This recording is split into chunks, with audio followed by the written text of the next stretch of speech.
আজকের আমরা এই ভিডিওতে যে টপিকটার উপর আলোচনা করতে চলেছি সেটি হচ্ছিল একটা এমন বিষয় যে লেখাটি আপনারা দেখেছেন সেটা বলতে পারেন আমাদের জীবনে এমনভাবে একটা প্রভাব আগামী কিছু দিনের মধ্যেই আমরা তা দেখতে পাবো, কয়েকটা বছরের মধ্যেই তা আমরা দেখতে পাবো।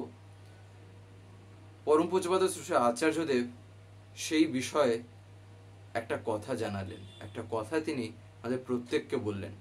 আর এই জায়গায় দাঁড়িয়ে ঠাকুরকে নিয়ে চলাটা যে কতটাই যে না আমাদের গুরুত্বপূর্ণ একটা বলতে পারেন বিষয়, আজকে সম্পূর্ণ আলোচনাটি সেটাকেই কেন্দ্র করে।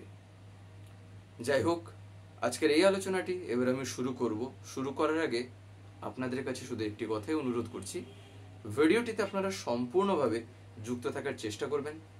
আশা করি দিলে আজকের এই যে টপিকটি দিলে আপনারা বোঝার কিছু না হলেও যতটুকু আমি চেষ্টা করব বলার জন্য সেই কথাগুলি আপনারা তা বুঝতে পারবেন। আমরা আমাদের এই জীবন যদি আমরা দেখি, আমাদের জীবনটা কিছু কিছু জিনিসকে নিয়ে আছে। তা যেমন মানুষ, যেমন পরিবার, প্রতিবেশী, পাড়া প্রতিবেশী, আমরা যাই বলি না কেন, সে সব কিছু নিয়ে আমাদের এই জীবন। এবারে তারপরে যদি আবার লক্ষ্য করা যায়, খাওয়া দাওয়া, নানান রকম আরো যেসব জিনিস থাকে, নিজের যে বলতে পারেন কর্মজীবন, নিজের ব্যক্তিগত যে জীবন, নানান রকম সামাজিকভাবে নিজের জীবন কেমনভাবে জড়িত, অনেক কিছুর উপরেই ডিপেন্ড করে আছে আমার এই একটা জীবন। কিন্তু এই সব কিছুর মধ্যে যিনি সর্বশ্রেষ্ঠ, এই সব কিছুর মধ্যে প্রধান যিনি, তাকে যদি জীবনে ধরা হয় তাহলে বাদবাকিগুলি আপনা থেকেই হয়ে যায়, তাই না? আমি যদি একটা জায়গায় আমি গোড়ার জিনিস যেটা, সেই জায়গাটা যদি আমি ধরে নিতে পারি, তাহলে বাদবাকি যত শাখা প্রশাখা আছে তা আপনা থেকেই আমার হাতের মুঠোয় চলে আসতে পারে। তাই জীবনে ধরা লাগে এমন একজনকে যিনি এই সব কিছুকে অতি সহজে যেমন নিজে করে দেখিয়েছেন আর আমার জন্য বলেছেন, তাকে জীবনে ধরে চলতে হয়। তার কারণ জীবনটা হচ্ছিল একটা এমন জিনিস, আমার জীবনটা কেমন হবে ঠাকুর বলছেন এটা নির্ভর করছে ঠিক তোমার উপরেই। তার কারণ ফুটবল খেলছি, ক্রিকেট খেলছি, খেলার সময় খেলার পদ্ধতিটা দু রকম ভাবে হতে পারে। আমি বাড়িতে এমনি খেলছি, এমনি বলতে পারেন মাঠে ঘাটে খেলছি। আর একটা খেলা হয়তো হতে পারে কোনো কোচের গাইডেন্সে আমি হয়তো খেলাটা শিখছি, প্র্যাকটিস করছি তার গাইডেন্স অনুযায়ী। তার কারণ তিনি সেটা খেলে তিনি সেটা জানেন যে সেটা কেমনভাবে খেলা লাগে, সেটাই তিনি যতটুকু তিনি তাতে পারদর্শী, আমি তার কাছ থেকে ততটুকু জিনিসটা আমি শিখে নিতে পারবো। তাই জীবন চলানোর ক্ষেত্রে এমন একজনের তো দরকার যাকে দেখে আমি শিখে নিতে পারবো। না হলে কি হবে, ওই কখনো এখানে কখনো ওখানে, এখানে সেখানে নানান রকম জায়গায় জীবন শুধু বারবার গিয়ে ধাক্কা লাগবে। আর এই ধাক্কাগুলোই হচ্ছিল এক একটা এমন বিষয় যেখানে এমন এক একটা ঘটনা ঘটে যায় যেগুলো আর মানুষ সহজে ভুলতে পারে না। সহজ কথা বলতে গেলে এমন কিছু কিছু অ্যাক্সিডেন্টাল কেস আর কি যেগুলো হয়, সেই এমন এমন কিছু কিছু ঘটনা ঘটে যেগুলো জীবনে হয় একটা এমন দিক নিয়ে আসে যেখানে মানুষ সেসব চিন্তাতে ডুবে যায়, দিয়ে হয়তো অবসাদে ভোগে, কিংবা হয়তো দুঃখ আসে, এই নানান রকম ভাব উৎপন্ন হয় মনে, যেখানে সে জীবনটাকে উপভোগ করতে পারে না। তাই এই জিনিসগুলি বাস্তবে তখনই ঠিকঠাক চলে যখন একটা কিছুতে জীবন কেন্দ্রায়িত হয়। জীবনের প্রত্যেকটা বিষয় কিন্তু এই একটা জায়গাতেই তাই ঘেরা, সেটা কি এই কেন্দ্র। এমনকি আমার বাড়িতে আমরা যারা যারা থাকছি আমি যাদেরকে নিয়ে আমার থাকা, বাড়িতে সর্বপ্রথম ঠাকুরকে নিয়ে যখন আমার চলনা, তার মানে বাড়িতে প্রথমে আমি ধরবো তিনিই আছেন। তার কারণ সেক্ষেত্রে যেহেতু আমি তাকে নিয়ে চলছি, তার কারণ তিনি আমার জীবনের মালিক, তিনি আমার জীবনের প্রধান। তাই আমার বাড়ি কি, বাড়িটা তার। যখন তার প্রতি একটু টান চলে আসে না, যখন একটু ভাব জাগে, একটু যখন সেই রকম একটা অগাধ ভালোবাসা যে ক্ষেত্রে মানুষের মধ্যে জেগে ওঠে, তখন সে কখনোই বলবে না যে এটা আমার বাড়ি। অফিসিয়াল ব্যাপার, ফর্মালিটির ব্যাপার আলাদা কথা, নাহলে বাস্তব জগতে সে তার মনে, তার ধ্যানে কিন্তু সে এটা জানে যে এটা বাস্তবে তার নিজের বাড়ি না, এটা তার প্রভুর বাড়ি, কিন্তু এটা তার ঠাকুরের বাড়ি। কিন্তু যেহেতু সে একটা জীবন পেয়েছে, যেহেতু তিনি দয়া করে একটা জীবন দিয়েছেন, তাই থাকার জন্য একটা ঘরও লাগবে, তাই তিনি এই ঘরটা দিয়েছেন আমায় ব্যবহার করার জন্য। সে তখন সেই রকম ভাবে ঘরটাকে ব্যবহার করবে, তার কারণ সে জানে আমার মালিক হচ্ছেন আমার প্রভু, আমার মালিক হচ্ছেন আমার দয়াল, তাই আমি তো ঘরের মালিক না। এবার এই ভাবনাটা বাড়ির প্রত্যেকটা সদস্যের মধ্যে যতটুকু যেমন ভাবে থাকবে, সেখানেই দেখবেন বাস্তবে কিন্তু দানা বেঁধে ওঠে। সেক্ষেত্রেই কিন্তু একজোট হয়ে সেই পরিবারই চলতে পারে। এবারে পরিবারে সে 3 জন হোক, 5 জন হোক, কি 10 জন পর্যন্ত হোক না কেন, 15-20 জনও যদি হয়, আর সেগুলো বিষয়ই না, নাম্বারটা এখানে ম্যাটার না। এখানে বিষয়টা হচ্ছে হলো আমরা প্রত্যেকে একটা কিছুতে যুক্ত আছে কিনা, আর সেই একটা কিছু এমন হওয়া চাই যেটা আমার জীবনটা যেন আমাদের প্রত্যেকের জীবনের সেই অভিমুখটা একই দিকে হয়। তা না হলে কি হয়, সেক্ষেত্রেই দেখবেন পরিবারে নানান রকম যে বিষয়গুলি হয়ে থাকে, সেগুলো তো আর এখন বলাটা, বলতে পারেন বলতে বসলে সে দিন থেকে রাত পেয়ে যাবে, কিন্তু শেষ হয় না, নানান রকম কথা থাকে। কিন্তু আচার্যদেব এই জিনিসটাই তুলে ধরলেন।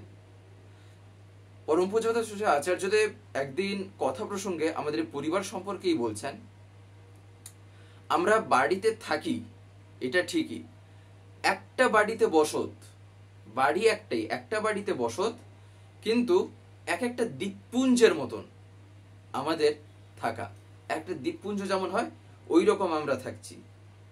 তার মানে একটা বাড়িতে থেকেও আমাদের নিজেদের মধ্যে কিন্তু সেই একতানতা নেই।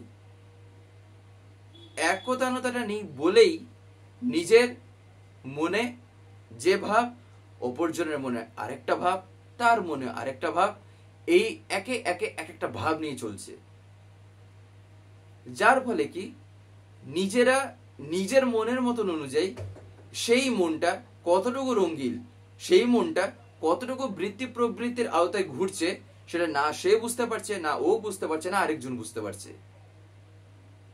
আর যে যার মতন করে ভাবছে আমি আমার ইতেই আমি ঠিক আছি, যার ফলে কি একজন আরেকজনের জিনিসটাই বুঝছে না, আরেকজন সে আরেকজনের ব্যাপারটাই বুঝতে পারছে না, তার অবস্থাটা এখন কি, তার বিষয়টা এখন কি, সে কেমন কি, সেটা ধরতেই পারবে না। তার কারণ সে নিজেকে তো আগে বুঝুক, তারপরে সে পরের কথা পরে সে তখন দেখবে। নিজেই নিজেকে বুঝতে পারছে না, আর আরেকজনের গল্প সে কি বুঝবে? আসলে বলছেন যার নিজের আত্মবোধ নেই সে আরেকজনকে কি বোধ করবে। অর্থাৎ যে নিজেকেই বোধ করতে পারে না আরেকজনের কি অবস্থা, আরেকজনের কি পরিস্থিতি, আরেকজন কেমন, তার মন কেমন, সেটা সে কিভাবে বুঝবে? যে নিজেই অনুভব করতে পারে না যে বাস্তবে সে নিজেকে, তার চরিত্র কি, তার ব্যক্তিত্ব কি, তার কারণ ওই বৃত্তি প্রবৃত্তির আওতায় যে ঘুরছে সে ভাবছে এটাই ঠিক। আর এই কারণে ঠাকুর ধরে জীবনে চলাটা কেন প্রয়োজন, তার কারণ ওই বাড়িতে 15 জন যদি সদস্য থাকে, তাদের অভিমুখ একটাই, ঠাকুরকে খুশি করা। ঠাকুর এই কথা বলেছেন, আমার এই কথাটা মানতে হবে। যেমন ধরে যাক একটা কথা, ঠাকুর সত্যনারায়ণে কি বলছেন, কারো দুঃখের কারণ হয় না কেউ, তোমার দুঃখের কারণ হবে না, ঠাকুর বলছেন। এবারে বাড়িতে এটা আমরা সবাই জানি, সত্যনারায়ণ সবাই পড়ছি, ঠাকুরকে সবাই মাথায় নিয়ে চলার চেষ্টা করছি। এবার এই জানাটা যে সবার মধ্যে যে চালিয়ে গেল, প্রত্যেকের মাথায় এই জিনিসটা আছে, কারণ প্রত্যেকে ভাববে তার মানে আমার জীবন চলাটা এমন হওয়া চাই যেন আমি কাউকে কখনোই দুঃখ না দিই। আর এটাই কি করে, তখন সে যে বাড়িতে আছে সে ভাববে আমার কোনো কথায়, আমার কোনো আচরণে তার মনে দুঃখ লাগলো না তো। ও কি ভাববে, আমার আচরণে, আমার কথায় বাকিদের মনে দুঃখ লাগলো না তো। এবারে বাড়ির প্রত্যেকেই তখন একটা বিষয়, জীবন্ত আদর্শ একজনই তখন, সেই বিষয়ে তার প্রিন্সিপালে তখন সবাই চলছে। আর এই চলে কি হচ্ছে, স্বাভাবিকভাবেই কেউ কারোর মনে দুঃখই দিতে পারছে না, সবাই আনন্দে থাকছে। এমনকি আরেকজন আরেকজনের দুঃখটাকে জানার চেষ্টা করছে, দিয়ে তার নিরাকরণের পথ খুঁজছে। এই জিনিসটা কটা পরিবারে হয়, এই জিনিসটা কতজনের মধ্যে হতে পারে? আর এটা শুরু হয় এক থেকে। বাড়িতে এমনকি একেবারে একদিনে যে সবকিছু হয়ে যাবে তাও না, আস্তে আস্তে হয়তো হবে। তার জন্য তাই চাই কি, তার জন্য চাই চলো তার উপর ছেড়ে দেওয়া, আর ধৈর্য ধরে তিনি যে কথাগুলি বলছেন সেগুলি পালন করা। এবারে আমি কর্ম করতে পারি, খুব জোর আমার মধ্যে ক্ষমতা এতটুকুই আছে, তিনি দিয়েছেন। তাছাড়া কি হবে না হবে সেটা তো আমার কিছু জানা নেই। এমনি এমনি তো আর তিনি বলেননি যে কর্মণ্যেবাধিকারস্তে, ওই শ্লোকটা, তার মানে কি কর্ম করে যাও, ফলের আশা রেখো না। অর্থাৎ কি ফল হবে না হবে তা তোমার জানাও নেই। তুমি হয়তো প্রেডিক্ট করতে পারো যে এটা হয়তো হতে পারে আমি এটা করলে, এবার সেটা হবেই হবে। তুমি কতটুকু জীবনের প্রত্যেকটা ক্ষেত্রে তুমি এটা কাজে লাগাতে পারবে।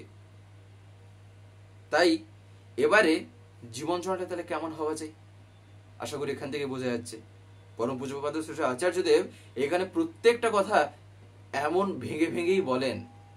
এই যে আমরা ঠাকুর নিয়ে যে চলার যে চেষ্টা করছি, এই বিষয়ে পরম পূজ্যপাদ শ্রী আচার্যদেব বলছেন ঠাকুর নিয়ে চলাটা আমাদের পরিবারে তখনই আরো বেশি দেখা যাবে যখন সেই পরিবার আরেকজনের জন্য কিছু এখন করছে, কিছু করতে পারছে।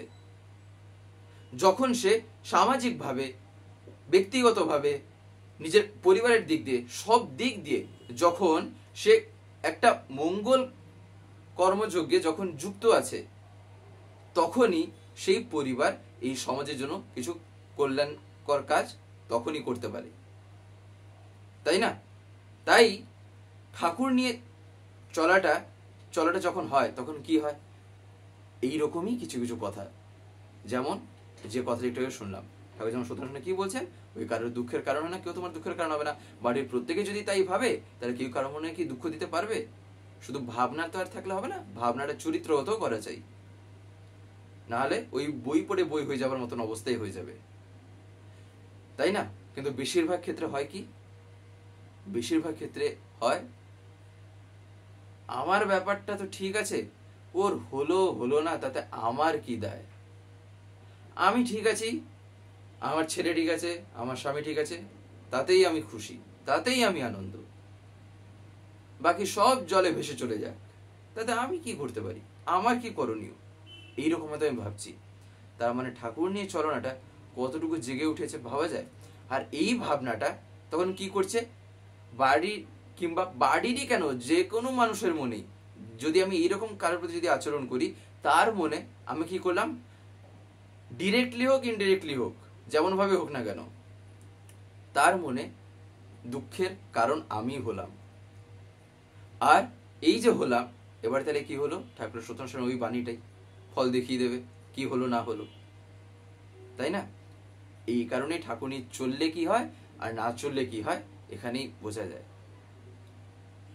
আচার্যদেব একদিন এই পরিবার নিয়েই একটা কথা বলতে গিয়ে বলছেন, যত দিন যাবে, যত দিন যাচ্ছে, এমন একটা দিন আসবে যেখানে এই প্রত্যেকটা পরিবার, এই প্রত্যেকটা ফ্যামিলি এক একটা মাইক্রো ফ্যামিলিতে পরিণত হয়ে যাবে। যত দিন যাবে প্রত্যেকটা ফ্যামিলিগুলো, মানে বেশিরভাগই এটা হবে, সব ক্ষেত্রে হয়তো না হতে পারে, এবারে কোন ক্ষেত্রে হবে না সেটা তো বোঝাই যাচ্ছে যে আগামী দিনে কোথায় এটা দেখা যাবে আর কোথায় দেখা যাবে না। তখন আসলে বলছেন কি না, বেশিরভাগ ক্ষেত্রেই এই জিনিসটাই আস্তে আস্তে দেখা যাবে যে প্রত্যেকটা ফ্যামিলি মাইক্রো ফ্যামিলি হচ্ছে, অর্থাৎ পরিবারের সংখ্যাটা আস্তে আস্তে ছোট হয়ে হয়ে আসছে। আগেকার দিনে দেখবেন পরিবারের ইয়ে কেমন হতো, বাড়িতে সবাই একসাথে থাকতেন, বাবা মা ছেলে মেয়ে, তারপরে স্বামী স্ত্রীর ক্ষেত্রে যদি আমরা ইয়ে করে দেখি তাহলে স্বামী স্ত্রী, তার ছেলে মেয়ে, তার বাবা মা, এবারে বাড়ির আলাদা যারা থাকেন, এবারে দেওর কিংবা বলতে পারেন আরো নানান রকম তো সম্পর্কের আমাদের পরিবার তো তৈরি। তো এবারে আগেকার দিনে এতজনকে নিয়ে একটা পরিবার হতো, শ্বশুর শাশুড়ি, এই যে আমরা বলে থাকি। কিন্তু এই যত দিন যাচ্ছে আমরা নিজের চোখের সামনেই তো এখন দেখতে পাচ্ছি কি হচ্ছে আর না হচ্ছে, তাই না? আর এতে বাস্তবে ক্ষতিটা কাদের হয়? ক্ষতিটা হয় বিশেষ করে ছোট বাচ্চাদের। তার কারণ আমরা যাই করি না কেন, আমরা হিউম্যান নেচারটাকে আমরা চেঞ্জ করে দিতে পারবো না। তাই একটা বাচ্চা যখন জন্মগ্রহণ করে, যখন সে জন্মায়, তখন তার জন্য এমন কারোর প্রয়োজন পড়ে যার সাথে সে দিন কাটাবে, যার সাথে সে খেলবে, যার সাথে সে করবে। এবারে যদি একটা পরিবারে শুধু বাবা মা সন্তান ধরেন নি কয়জনই আছে, এইখানে কি হয়, সে বাচ্চাটা যখন আস্তে আস্তে বড় হচ্ছে তখন সে খেলার জন্য কাকে পাচ্ছে? বাবা তার কাছে ব্যস্ত, তার কর্মজীবন নিয়েই তিনি দিন তার কেটে যাচ্ছে, যার ফলে তিনি পরিবারে তেমন না সময় দিতে পারছেন, না কিছু করতে পারছেন। মা হয়তো বাড়ির কাজেই ব্যস্ত, কিংবা মাও হয়তো কোনো কাজে হয়তো বাইরে যাচ্ছেন, যার ফলে সে পাবেটা কাকে? কাকে পাচ্ছে সে তার জীবনে? আগেকার দিনে এই জায়গায় কি হতো, এই জায়গায় দাঁড়িয়ে সে বাড়িতে তার ঠাকুরদা, তার ঠাকুমাকে পেত, দাদু দিদাকে পেত, বাড়ির অন্যান্যদের পেত, কাকু কাকিমা আরো অনেকেই হয়তো যারা যারা আছেন তাদেরকে হয়তো পেত, তাদের সাথে হয়তো খেলতো, বাড়ির হয়তো অন্যান্য যারা ছোট বাচ্চারা আছে তাদের সাথে হয়তো খেলতো। সেই জিনিসটা তখন তার মধ্যে একটা একাকিত্বের সৃষ্টি করে। আর কি এই জিনিসটাই তখন তার মনের মধ্যে ইয়ে করে, আমার সাথে আছেটা কি? না বাবাকে দেখতে পাচ্ছি, না মাকে দেখতে পাচ্ছি, যে যার মতন ব্যস্ত, আর আমি তাহলে কি করব? আমি সে শুয়ে আছি তো শুয়েই আছি, তাই না? তার কারণ না আমি হামাগুড়ি দিতে পারছি, না আমি কিছু করতে পারছি। হামাগুড়ি দেওয়ার পরেও বাচ্চা যখন কথাও বলতে পারে তখনও সে তার মনে মনে খোঁজে, সেও তার জীবনেও সে খোঁজে যে আমি কাকে নিয়ে খেলবো, আমি কার সাথে একটু গল্প করব, আমি কার সাথে আমার জীবনটাকে আমি কাটাবো, তাই না? এই বিষয়টা বড়দের মনে কিন্তু আসে, যারা যাদের মানে বলতে পারেন ম্যাচিওর যারা, তাদের মনে কিন্তু আসছে। দেখবেন আমাদের যদি এই অবস্থায় ছেড়ে দেওয়া হয়, আমরা একলা একটা মানুষ একটা বাড়িতে, যদি আমাদের অবস্থাটা ওই রকম হয়, আমি না কোথাও বাইরে যেতে পারি, আমি না কিছু করতে পারি, আমাকে না ছাড়া হয় কোথাও, এবারে আমি বাড়িতে একলা, তাহলে আমি কতদিন এরকম আমি আমার মনটাকে আমি জবরদস্তি করে রাখবো। আর যার ফলে সেই ক্ষেত্রে সে বাচ্চা তখন মনটাও কি হচ্ছে না, এমন একটা ভাবে তৈরি হচ্ছে, এমন একটা ভাব নিয়ে তৈরি হচ্ছে, সেখানে দেখবেন বাচ্চার জেদও আরো বাড়ে স্বাভাবিকভাবে। কেন? তার চাই কি, তার এই জিনিসটা চাই, চাই মানে চাই চাই, ওইটা চাই। কেন? তার কারণ সে তার দিন কাটছে না, তার একটা কিছু দরকার। এবারে এই ক্ষেত্রে কি হচ্ছে, হয় বাবা না হয় মা, তারা তো এবারে যদি এটা বুঝতে পারতেন তাহলে তার উপায়টাও বের করতে পারতেন। এবারে না বুঝতে পেরে কি হচ্ছে, শুধু ধুমধাম ধুমধাম, এটাই আসলে মজা করে এরকম বলেন। তাই এক্ষেত্রে ওটা তো আর সলিউশন না, মাধ্যম দিয়ে শাসন করে ওইটুকু বাচ্চাকে ই করা। আমার অবস্থাটা যদি তাই হতো, আমি ঠিক বুঝে যেতাম তাহলে কি করতে হতো, কিন্তু আমি নিজেকে সেই জায়গায় দাঁড় করাতে পারছি না বলেই, সেই দাঁড়িয়ে আমি চিন্তা করতে পারছি না বলেই আমি ভাবছি আমি যা করছি ঠিক করছি। আমি তো আমার জীবনে আমার কর্মব্যস্ততায় আমি বাইরে যাচ্ছি, লোকেদের সাথে মিশছি, অফিসে যাচ্ছি, নিজের কাজে যাচ্ছি, কথা বলছি, দিন কাটছে। ওই বাচ্চাটার বাড়িতে কি কি আছে, তাই না? সে কার সাথে দিন কাটাবে? যদিও বাড়িতে একটা মানুষ যদি আমি রেখেও দিই, সে একটা মানুষের সাথে সে কতক্ষণ সে কাটাতে পারে? তার নিজেরই একঘেয়েমি লাগবে। সে একটা মানুষের সাথে সে কতক্ষণ খেলবে? তার কারণ তারা সেক্ষেত্রে সেই এজে তারা চায় আমি প্রকৃতিটা উপভোগ করি, আমিও এনজয় করি, সেটা তাদের মনের মতন করে কিন্তু সে উপভোগ করতে চায়, কিন্তু আমরা সেটা বুঝতে পারি না। আর যখন এই জিনিসগুলো না পাই, তখন বাচ্চার বলতে পারেন যে গ্রোথটা একটা আলাদা রকমেরই হয়। আর বাচ্চার ওই যে জেদ করার অভ্যেস, যে একটা বলতে পারেন একটা কেমন একটা খিচখিচ করার অভ্যেস, এসব আস্তে আস্তে বাড়তে থাকে ওই জিনিসটার জন্যই। আরো অনেক কিছুই আছে, তবে এটা হচ্ছিল ওয়ান অফ দেম, এটা একটা কারণ। তাই এবারে একটা বালতির মধ্যে পুরো বালতিটা যদি ঠিক থাকে, সে বালতির এই একটা জায়গায় যদি এতটুকু যদি ছিদ্র থাকে, আস্তে আস্তে কিন্তু জল কিন্তু বেরিয়ে যাবেই যাবে, তাই না? তাই একটা জীবন তাই কেমন ভাবে বড় হয় কল্পনা করা যায়? একটা জীবন কেমন ভাবে বৃদ্ধিপ্রাপ্ত হয়, কেমন ভাবে বেড়ে ওঠে। আর সেই বেড়ে ওঠায় যেসব জায়গায় খাঁকতি থাকবে, সে খাঁকতিগুলির জন্য ভুগতে হবে সেই জীবনটাকেও, আর তার সাথে যারা থাকে তাদের সেই মানুষগুলোকেও কিন্তু ভুগতে হবে। এই কারণেই তো বর্তমান সময়ে দেখবেন কেন বাবা মার মনে এত প্রশ্ন, কেন বাবা মার মনে এত জিজ্ঞাসা, কেন তারা ইয়ে করে থাকেন। এমনকি ছোট বাচ্চাদের মধ্যেও তাদের মধ্যে নানান রকম জিজ্ঞাসা আসছে, এত কম বয়সে এত ইয়েতে কি কিনা কাণ্ড ঘটাচ্ছে, কি কিনা তারা ভাবছে, তাই না?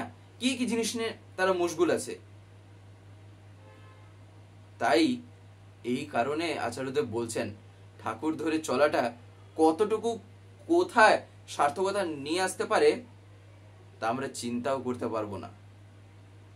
যে জিনিসটাকে আজকে আমি দেখতে পাচ্ছি না, যে জিনিসটাকে আজকে আমি অবহেলায় দিয়ে দিচ্ছি, কয়েকটা বছর পর যখন সেই জিনিসটা আমাকে ভোগাবে, তখন হয়তো আর সময়টাই আর আমার হাতে থাকবে না। তার কারণ কি? তার কারণ আমি যথোপযুক্ত সময়ে যে স্টেপটা নেওয়ার কথা আমি সেটা কিন্তু নিইনি, সেই জিনিসটা হয়ও না। এই কারণেই তাই আমি তাকে ধরে চলছি, তাকে ধরে চলাটা আমার এমনই হওয়া চাই যেন আমাকে দেখে আমার ছেলে মেয়ে শিখে যাবে যে তাদের করা কি লাগবে না লাগবে। আমি আমার বাবা মার প্রতি কেমন আচরণ করছি সেটাই কিন্তু দেখবে আমার ছেলেমেয়েরা, ওইখান থেকে ওরা শিখবে আমারও আমার বাবা মার প্রতি এইরকমই আচরণ করা লাগবে। যখন বাবা মার বয়স হয়ে যাচ্ছে, আমি যদি তাকে বকাঝকা করছি, কেন তুমি এরকম করছো, কেন তুমি এরকম করছো, এটা করছো তোমার ইয়ে লাগছে না, ওটা করছো তোমার সে লাগছে না, আমার বাচ্চাটা যখন দেখবে সেও ইয়ে করবে, তার মানে এই যাদের বয়স হয়ে যায়, যখন তারা বয়স্ক হয়ে যান, যখন কিছু করতে না, তার মানে তাদেরকে এইরকম করেই বকাঝকা করে তাদেরকে চুপচাপ ইয়ে করাতে হয়, শান্ত করাতে হয়।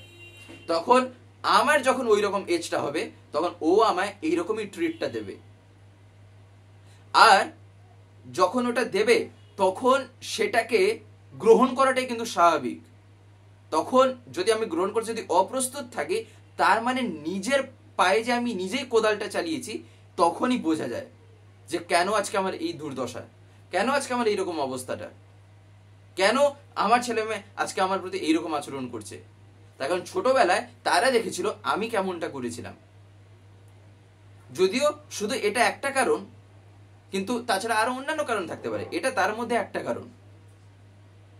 তাই আমি যদি ছোটবেলায় আমি যদি আমার বাবা মাকে যদি প্রণাম করি, আর সেই জিনিসটা যদি আমার বাচ্চারা দেখে, আমার সন্তান সন্ততিরা যদি দেখে, তাহলে সেক্ষেত্রে তারাও শিখবে তার মানে প্রণাম করা লাগে। আর তখন প্রণাম করা কি সেটা সে বুঝছে না, কিন্তু তার ওটা হ্যাবিটের মধ্যে ঢুকে যাচ্ছে। যখন আস্তে আস্তে তার ব্রেন যত ম্যাচিওর হবে, যত আস্তে যত বড় হবে, গুণটা তার মধ্যে স্বাভাবিকভাবে যেহেতু ছোটবেলা থেকে ঢুকে গেছে, সেটা সে করছেই, কিন্তু যত দিন যাবে সে তার মধ্যে আস্তে আস্তে যুক্তিটা পেয়ে যাবে, তখন জিনিসটা সে তখন উপভোগ করতে পারবে। তখন সে ঠাকুরকে নিয়ে যে চলায়, তখন সে ভাববে যাই হোক পরম পিতার দয়ায় এই জিনিসগুলি আমি ছোটবেলা থেকে এইরকম একটা পরিবেশ পেয়েছি, এইরকম একটা পরিবার পেয়েছি, এইরকম একটা জায়গা পেয়েছি যেখানে এগুলি স্বাভাবিকভাবেই আমার মধ্যে চলে এসছে দেখতে দেখতে। এটাই হয় বাস্তবে একটা জীবন গড়ে তোলার পিছনে একটা কাহিনী, তাই না? তো যাই হোক, আজকের এই ভিডিওটা এবার আমি এখানেই শেষ করবো। শেষ করে আপনাদের কাছে একটি কথা বলবো, যদি আজকের এই ভিডিওটি আপনাদের ভালো লেগে থাকে তাহলে একটি লাইক করে দেবেন, সবার ভিতরে শেয়ার করে দেবেন, কেমন লাগলেও নিচে একটি কমেন্টে লিখে জানাবেন। আর যদি চ্যানেলটিকে এখনো সাবস্ক্রাইব করে না থাকেন তাহলে অতি অবশ্যই চ্যানেলটিকে সাবস্ক্রাইব করে পাশে বেল আইকন প্রেস করে অল করে রাখতে একেবারেই ভুলবেন না, আরো এরকম বিভিন্ন নতুন এবং ইন্টারেস্টিং ভিডিও সবার আগে পাওয়ার জন্য। জয় গুরু, বন্দে পুরুষোত্তম।